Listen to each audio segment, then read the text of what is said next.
Okay, today we're going to talk about the use of ultrasonography to determine ovulation in the mare. This seemed a good topic to start with because it's a very common procedure all of us involved in equine reproduction will do on a daily basis, trying to predict when ovulation occurs. And there's no doubt that ultrasonography has proven a really useful tool in helping us do this. And over the next half hour, 40 minutes, I want to try and present some of the information I've learned over the years using ultrasound to try and assist you and give you some little tips and tricks to effectively use ultrasonography to determine ovulation. The format that we've got is obviously as a pre-recorded webinar, so you are able to stop and start the presentation as you want. And I'm going to come to any of you who've been to my presentations know I like to have them as interactive as possible. That's a little bit challenging when I can't actually see you, but I've got the usual sort of interactive slides in here, and it'll be apparent during the presentation if you want to stop those, and if there's 2 or 3 of you in a practice or more, you can talk about what the answer to the questions may be. So I hope as we go through it, you'll see what I mean by that, and we can have a useful 40-minute webinar. Just as a refresher, although we're centering and talking about ultrasound, of course, prior to our ultrasound examination of the mare, we're going to have conducted a manual palpation, a gynecological examination. We may have done a speculum exam as well. They're really important, but we're not going to talk about them today in great detail because today we're talking about specifically the use of ultrasonography and specifically to help us predict ovulation. But nonetheless, as a general introduction, it's very important when we're conducting gynecological examinations, no matter how much your level of experience, that you conduct them in a safe environment and preferably stocks, restraining devices so that the mare can be examined safely and you can concentrate on interpreting the image and you're not worrying about getting kicked or the mare moving and those sort of things. Very, very important. Particularly poignant, I suppose, in the current time is it's a more controlled environment to allow you to avoid cross-contamination and transmitting disease around the place. So the fact you've got the mare restrained in stocks allows a much more controlled environment. And with that controlled environment, I think comes the ability to work in a methodical sequence. And that's really important in equine reproduction in general, mare gynecology in particular. Work in a methodical sequence. And never forget to be careful and gentle with the mares. You are doing an invasive procedure and it is possible to damage the mare. So it's important at all times that we are careful and gentle with the mares that we're working with. So a basic palpation prior to the ultrasound is really important. There are 2 reasons why this is so. The first is the reproductive tract is always shown in diagrams and illustrations, as in this case, as a nicely laid out reproductive tract, a left and right ovary, left and right uterine horn, and the uterine body. But it may not be lying like that in the mare as such. It may be moved around if she's got full intestines or a full bladder. So the initial rectal palpation serves to lay the reproductive tract out such that when we go back in with the ultrasound transducer, we're going to be able to have all the structures in the right place, and this will facilitate our interpretation of the ultrasound image. The second reason is that certainly myself and I think most clinicians, as we're doing the rectal palpation, will make a decision about what it is we think we're feeling. Are we feeling a 35mm follicle? Are we thinking it's a corpus luteum? Are we detecting tone in the uterus? And obviously these palpation aspects of the examination aren't available simply from the ultrasound. So a thorough rectal palpation always should precede your ultrasound exam.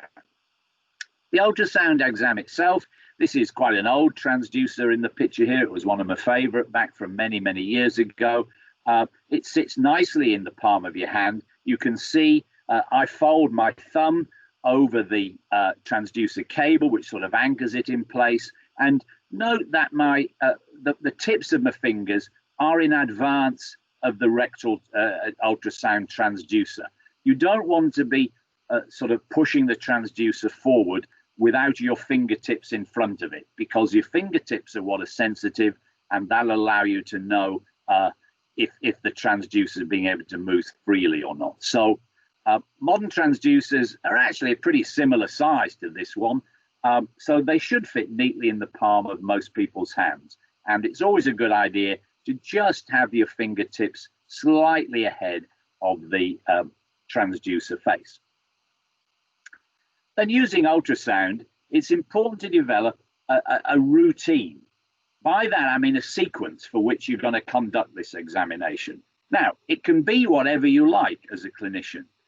For me, I do all my ultrasound examinations with my left hand, even though I'm a right-handed person for everything else.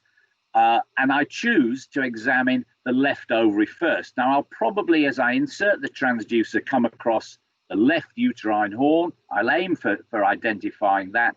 Then I'll rotate the transducer until I come to the left ovary, have a thorough examination of the left ovary, go down the left uterine horn, join up with the uterine body, keep rotating to move up the right uterine horn, and then come on to the right ovary.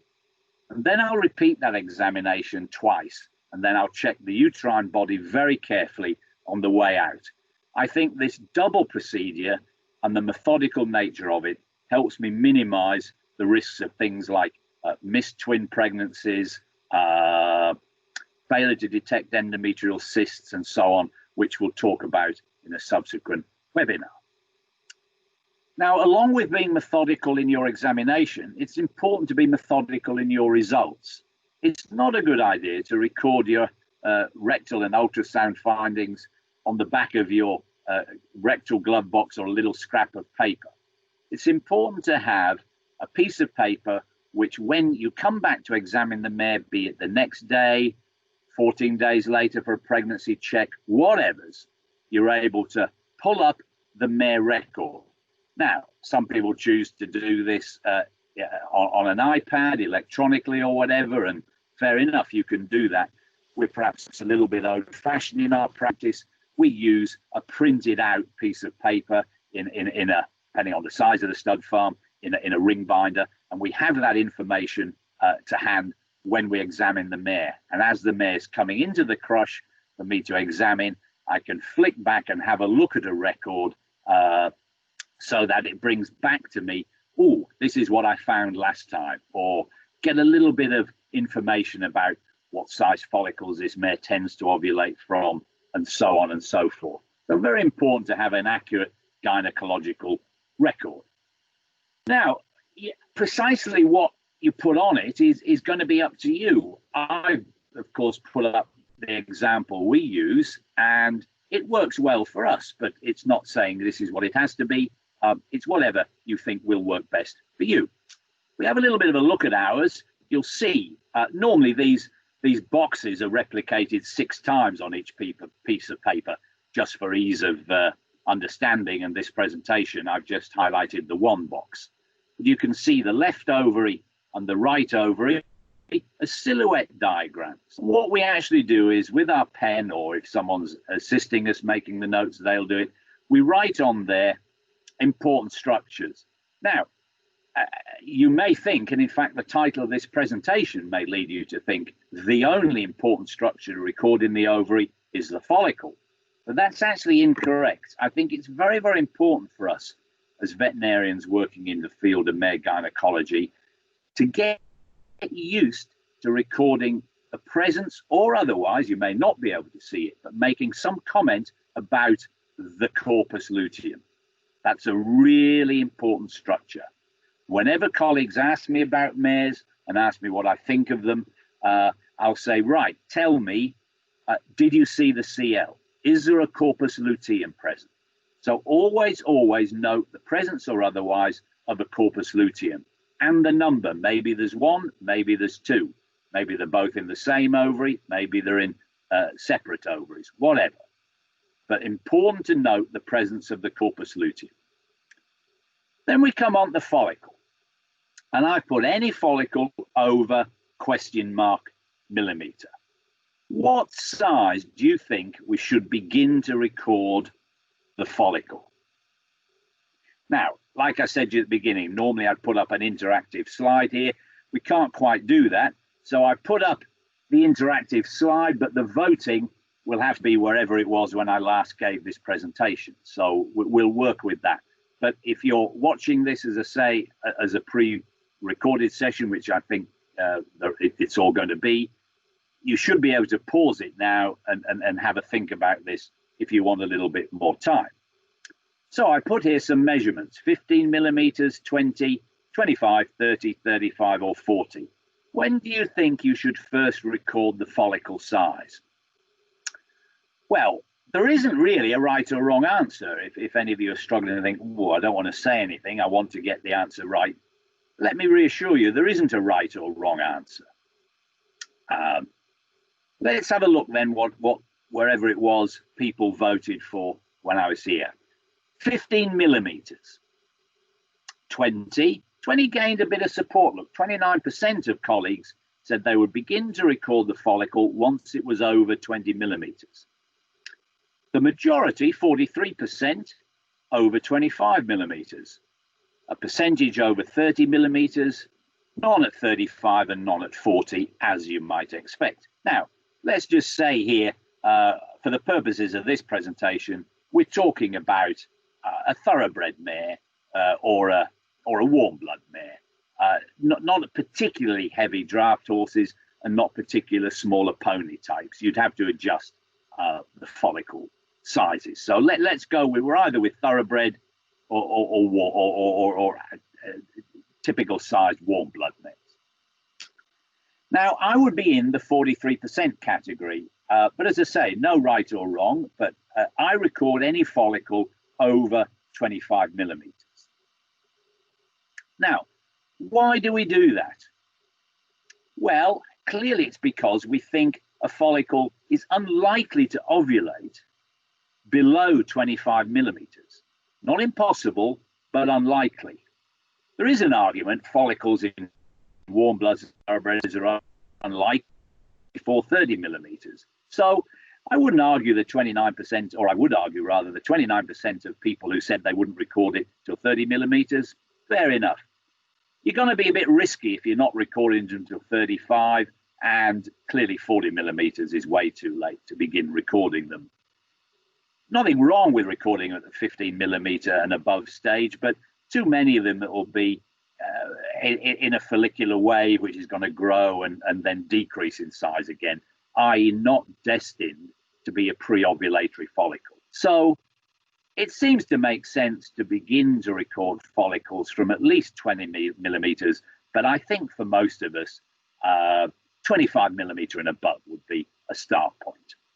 So I record presence of a CL, presence of a corpus luteum, any follicle over 25 millimeters. Now, I want to make a point here that over the years, it's become clear to me, many colleagues, when they're asking whether or not I think the follicle's close to ovulation, they'll say, John, the follicle was 38 millimeters yesterday. Now it's gone to 41. Do you think it's ready for me to inseminate? And I think it's important to make the point that follicle diameter is really important to measure. I'm not saying it isn't important.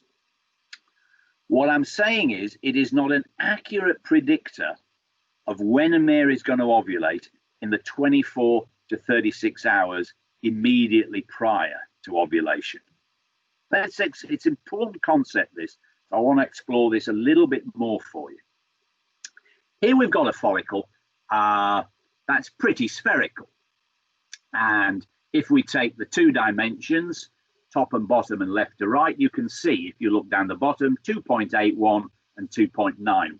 So that tells us several things. Tells us that in a follicle that is pretty much spherical, pretty much a perfect sphere. We only need to make one measurement, the widest measurement, either left to right or top to bottom, because they're pretty much the same. Okay, I've got them 0.1 of a centimeter different, but effectively that's a millimeter, which is neither here nor there. That could just be measuring error. So we could easily have got them absolutely the same. And the second thing is this follicle, it's obviously relatively early in the follicular phase because it isn't yet 3 centimeters. It's just below. So at this, we don't know whether it's day 1, day 2, day 3, day 4 in the follicular phase, but it clearly isn't in the immediate pre-ovulatory stage, or it wouldn't lead us to think that.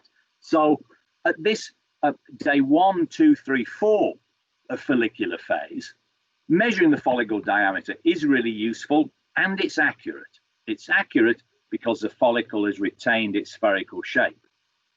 Now, let's have a look at a follicle. It might even be in the same mare, 36, perhaps 48 hours on. How much use do you think measuring the diameter of that follicle is? Well, I don't think it is very much use. I could make that follicle 38 millimeters. I could make it 41, depending on where I put the calipers or the arrows. It's not a spherical shape. That's the point. So when we're in this period of 24, 36 hours of predicting ovulation and it's close, then we've got to move away from this obsession with follicle diameter. We're into things like increased echogenicity of the follicle wall. We're into these small echogenic particles appearing in the follicular fluid. More of them later, because I will come back to those as a subject, because they can be an indicator of an abnormal ovulation. But for now, I want to get the point across that in the immediate pre-ovulatory period, its shape changes, echogenic particles appearing, thickening of the wall, flattening of the follicle across the top, rather than it going from 38 millimeters to 41 millimeters. So I hope that makes sense. Now, I thought this might be a little of an interesting slide to allow us to talk about some of the conundrums we face as veterinarians working with mares to predict ovulation. What have we got here? Let's say we've got the left ovary of a mare, and I've got a follicle there. I've got a follicle which I've measured at 2.68 centimeters. What do we think of that follicular shape? What do we think of that follicular wall? What do we think of that follicular size?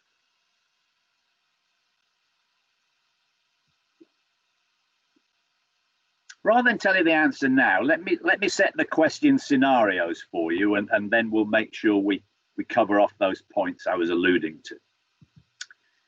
I assume this mare has an edema pattern and an open cervix. What am I saying by that? Well, I'm letting you know there isn't a corpus luteum present in this mare. There's no CF. So we've got a mare, and we don't know what a right ovary is doing. Let's say there's no follicular structures at all on a right ovary. But on the left ovary, we have this 2.68 centimeter follicle. But what do you think about the follicular shape? And what do you think about the follicular wall? Might be easy if we just flick back to the big image look. Well, the snag we've got, or the problem we've got, is something which faces us in working with mares.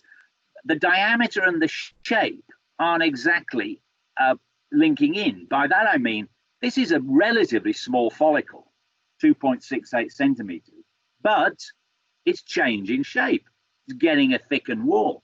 So we've got one signal saying, oh, this follicle won't ovulate for 2 or 3 days.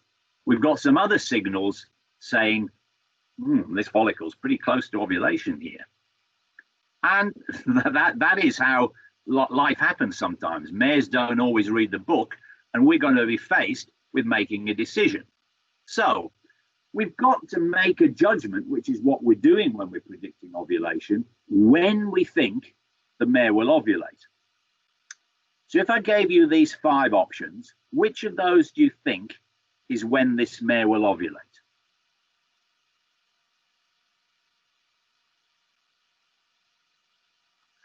Now, if we look at what people asked when I last polled the question, the majority figured within 36 to 48 hours.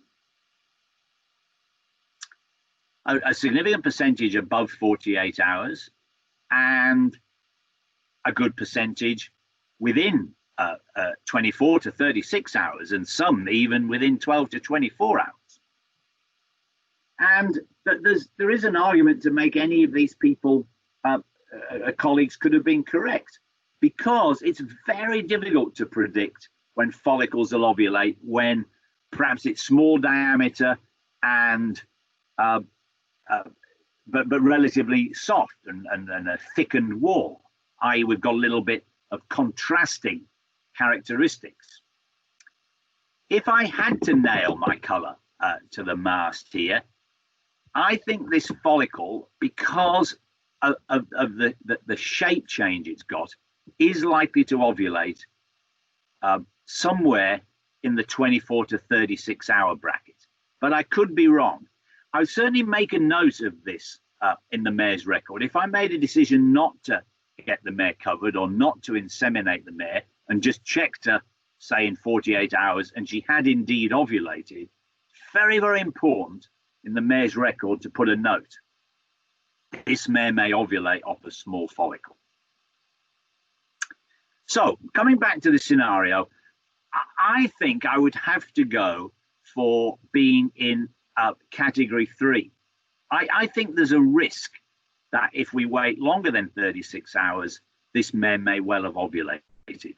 But I don't know. It's a tricky situation, and it's tricky for all of us. So I thought this might be quite a nice way of drawing out a little bit of a different way of looking at sperm longevity, which is important when we're predicting ovulation. It all depends on having a viable oocyte and viable sperm. And of course, how viable the sperm will be can depend on whether it's a natural cover fresh semen scenario, whether it's chilled semen, or whether it's frozen semen, because the sperm lives a different number of hours, stroke days, depending on whether it is fresh, frozen, or chilled.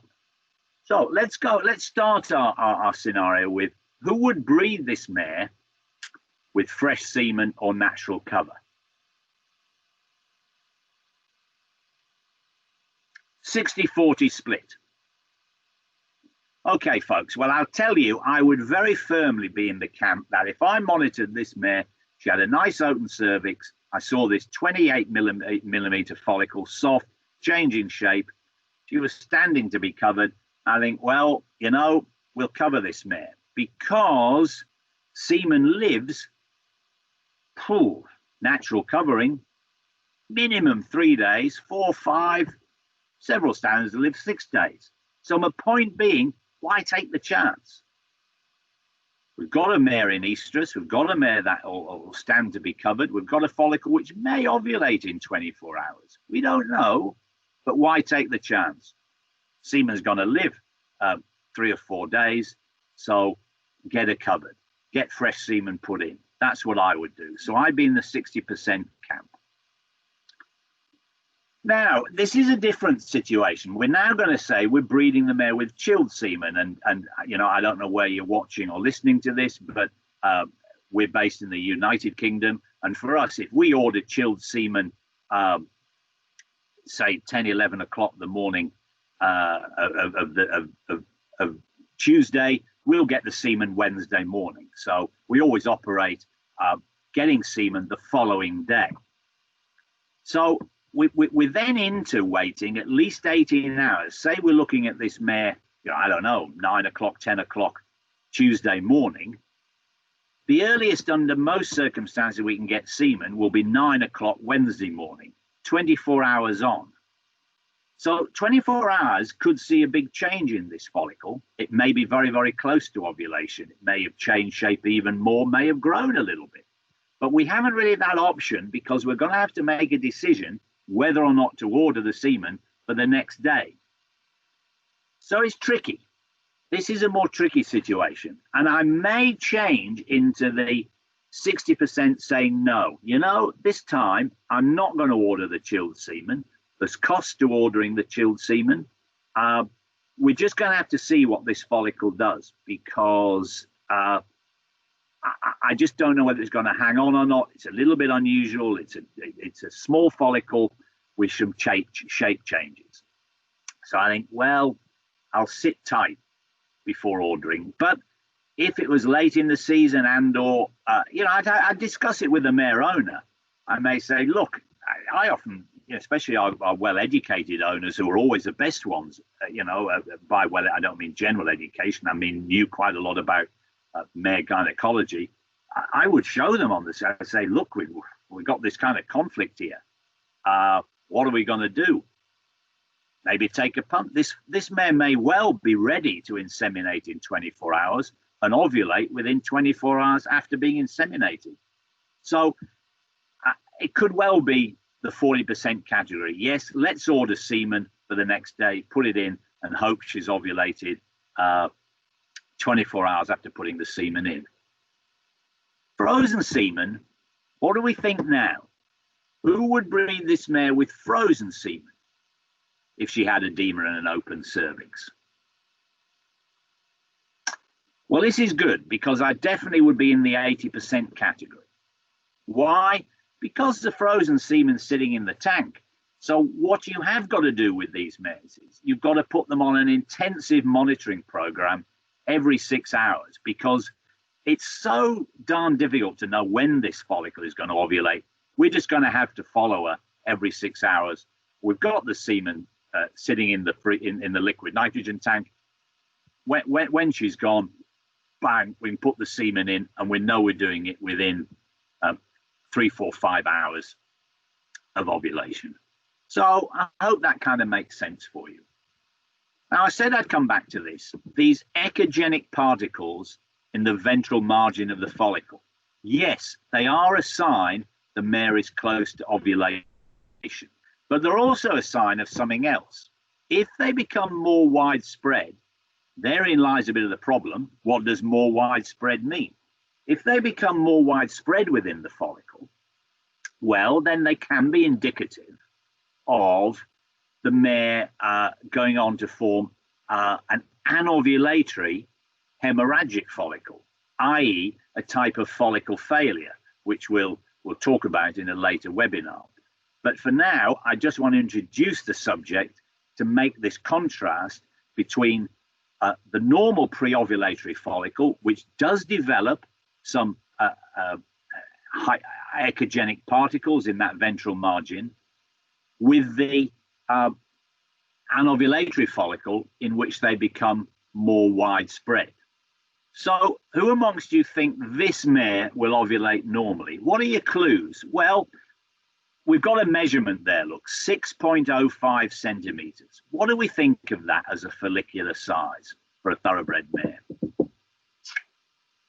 It's big. There's no doubt that's large.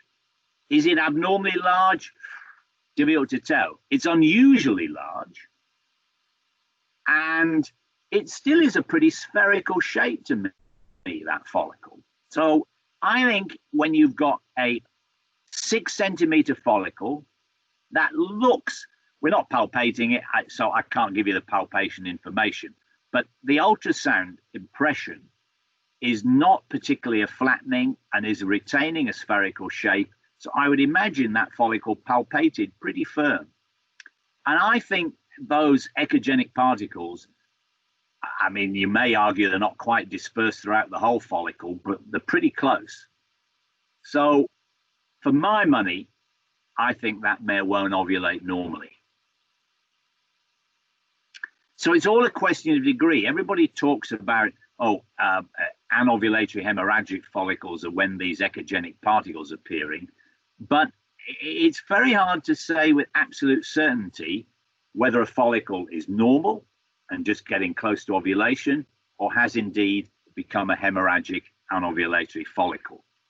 If we look at some video clips, look, here's a mare. Is that a hemorrhagic follicle, or is it a normal mare? Is it a follicle going to ovulate normally? Look, you've even got this sort of, I presume this would be some kind of fibrin blood clot within it. Is that a normal mare or not? Look at your scale, 9.6. So this is a 1, 2, 3, 4, 5, 6, 7, nearly 8 centimeters, this follicle. Yeah, I'm putting that in the category of anovulatory hemorrhagic follicle. What do we think of this? Absolutely bizarre looking structure. I think in the past, before we had good assays to detect it, we would have said this could have been a granulosa cell tumor. I always blot these, and if these the strands wave, as in this case, you'll see when I take it off frozen in a minute, the strands move around, then I think that's indicative of an anovulatory hemorrhagic follicle, not a granulosa cell tumor. Of course, these days we've got some pretty good laboratory tests to diagnose a granulosa cell tumor, so we shouldn't really make this confusion. But particularly if you don't examine large numbers of mares, you may think, oh, got to be something wrong with this mare's ovary. Absolutely not. It's just formed a hemorrhagic follicle.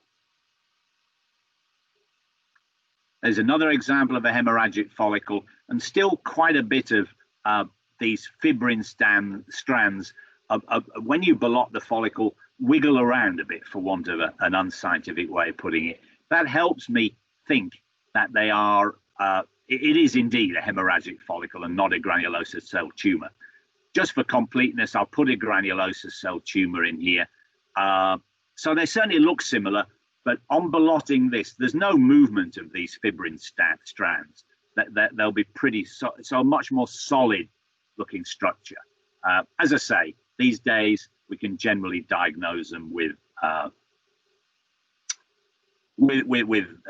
AMH tests or inhibin, and hopefully we shouldn't confuse the diagnosis.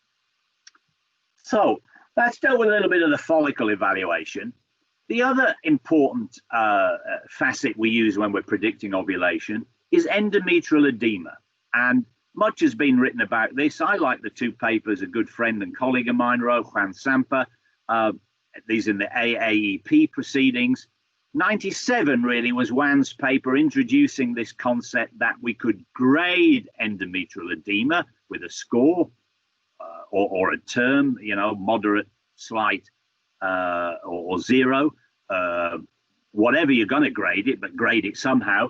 And as the mare moved through the follicular phase, the endometrial edema score would rise to a peak a day or so ahead of ovulation, and then begin to decrease.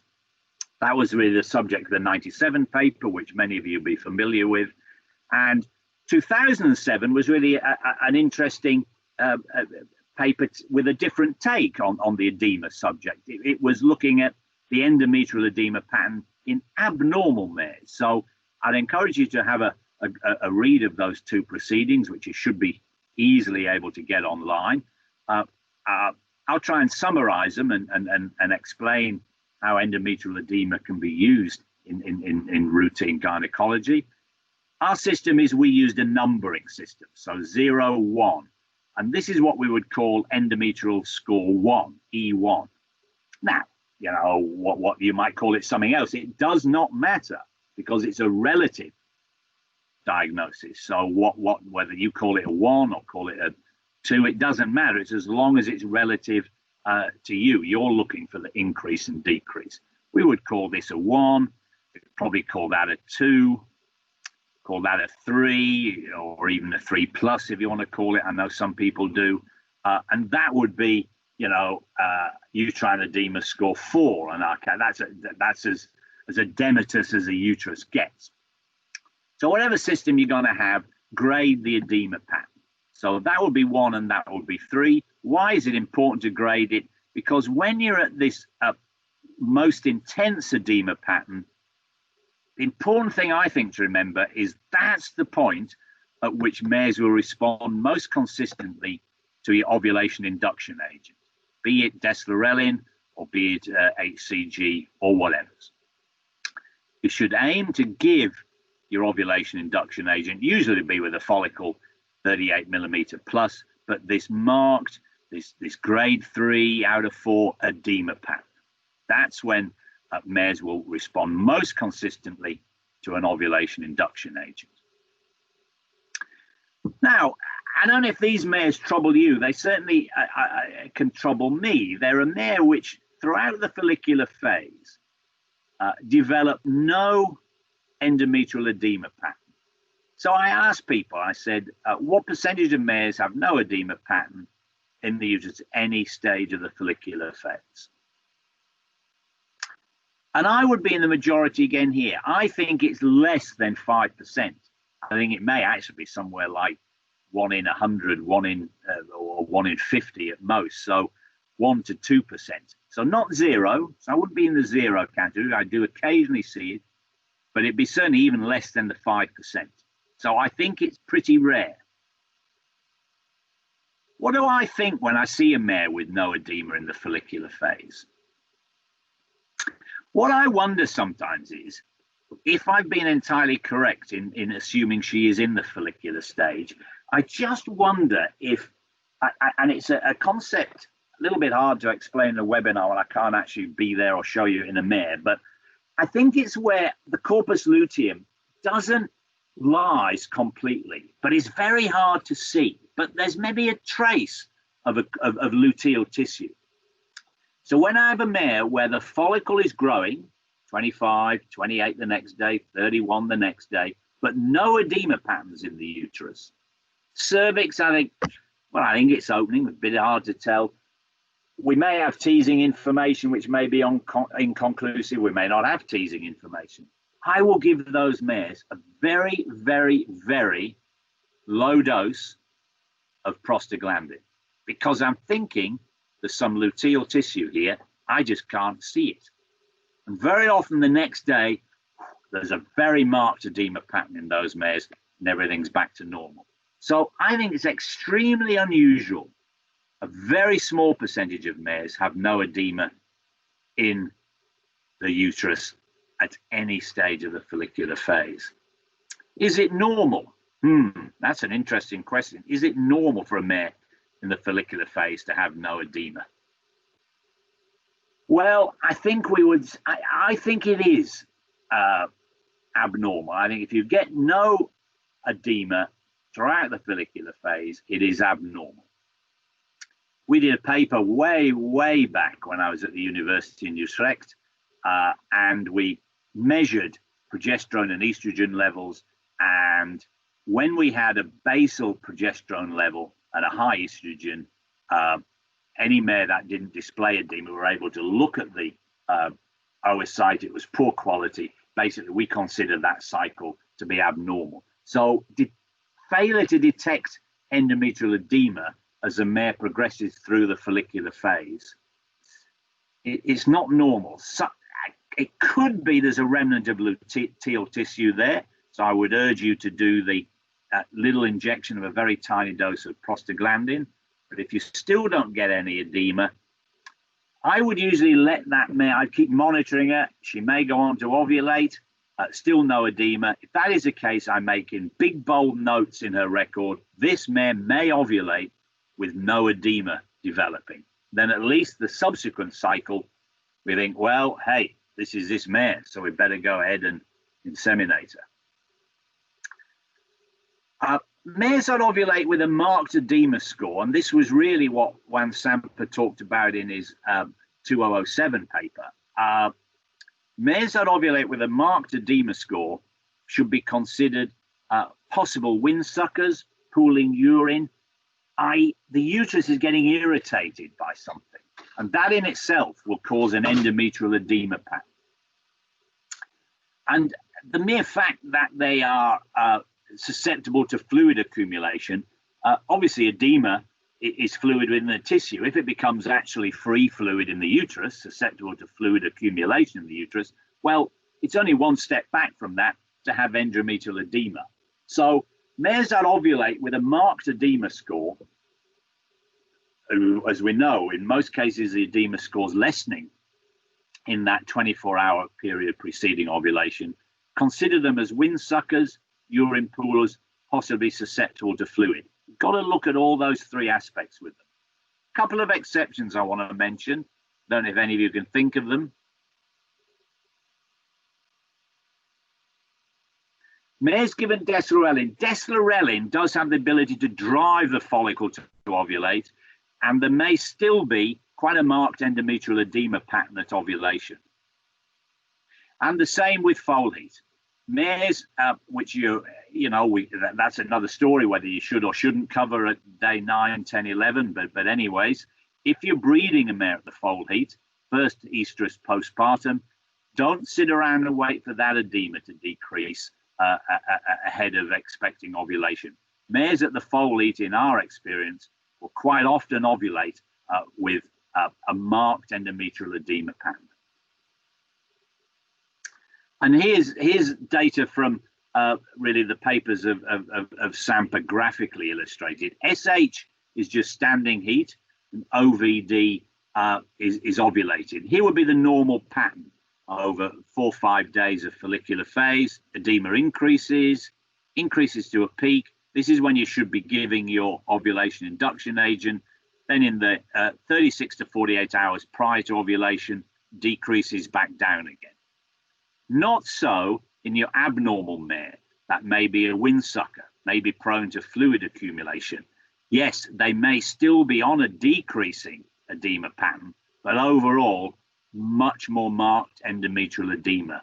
So just learn to interpret your endometrial edema scores with a little bit of caution, thinking that they can be significantly greater in your inverted commas abnormal mare. Ovulation, relatively easy to detect.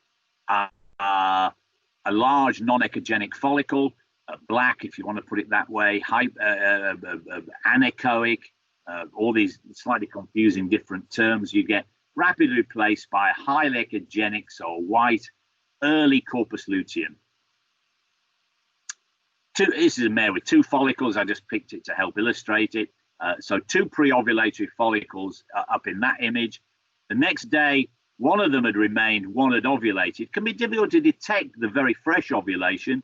Hasn't really had time to organize, form an obvious corpus luteum. But there you can see it, but an indistinct structure. And then if we went back the following day to this mare, a bit more obvious. We can see there we've got the 2 corpora lutea. On that subject, it's a good idea to get used to looking at number of ovulations. Here we've got three ovaries from mares with one CL, 2 CL, and 3 CLs. I don't know if you can identify them. Yeah, it's a little bit hard because you haven't got a video clip of it. But this bottom right would be the 1 CL. Let me go back. Sorry. This bottom right would be the 1 CL. This is 2 CLs. So the 1 there, and 1 up there. This is 3 CLs actually. 1 there, 1 there, and 1 there. So, like I said at the very beginning, important to get used to looking at number of CLs. Early CL, very recent ovulation, can be difficult to see, look. Bit indistinct. You know, I've outlined it there. Hasn't really had time to collapse and form. Many forms of the early CL, and that poses a challenge in identifying an abnormal ovulation, which we'll talk about. We'll have a separate webinar on hemorrhagic follicles. There are many forms of the early CL. It can be pretty solid. Look at this one on the left. That's a pretty solid structure. On the right, look, this kind of big lacuna, anechoic hole in it, for want of a better word, and larger than the one on the left. But both are just normal early CLs. Here's another couple of variations. Quite a thin border only of luteal tissue in this one, but it's still a normal corpus luteum. And then here, much more solid structure. So very, very difficult to pronounce abnormality as regards the corpus luteum of the mare, simply because there are so many different appearances of it that it becomes hard to tell. And this, of course, leads us on to this very important topic of ovulatory dysfunction. We were lucky in the current therapy book I wrote with Juan Samper and Angus McKinnon. We got Pat McHugh, a good friend and expert clinician, to write the chapter on ovulation failure. And in Pat's chapter, he put 8% of cycles.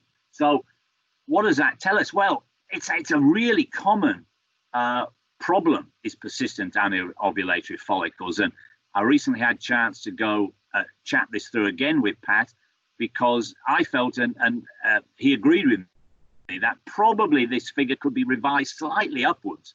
I think round about 10% of mares per cycle develop a persistent anovulatory follicle. So point being, this is a really important condition as a veterinarian to diagnose. And I think on that, for that reason, we'll have it as an entire separate topic.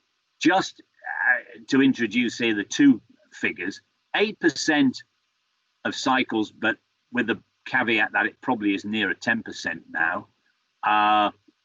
The vast majority look luteinized. The vast majority form luteal structures. They're anovulatory because the oocyte is not released, but they are luteal structures. A very small percentage may even be, you know, whether it's 90-10 or 85-15 is here, whatever, but a much smaller percentage would be the important thing to remember, form a persistent follicular structure. So this gets larger and larger and larger, but just doesn't ovulate. They're a little bit more difficult to deal with, as we'll mention when we come to that topic, because of course the luteal structures you can give prostaglandin to. Prostaglandin to these 15% that remain as follicular structures, can't do much about them. With that, I think we'd better finish, and I hope you enjoyed it. I hope it's been a fun run through the subject for you, and informative.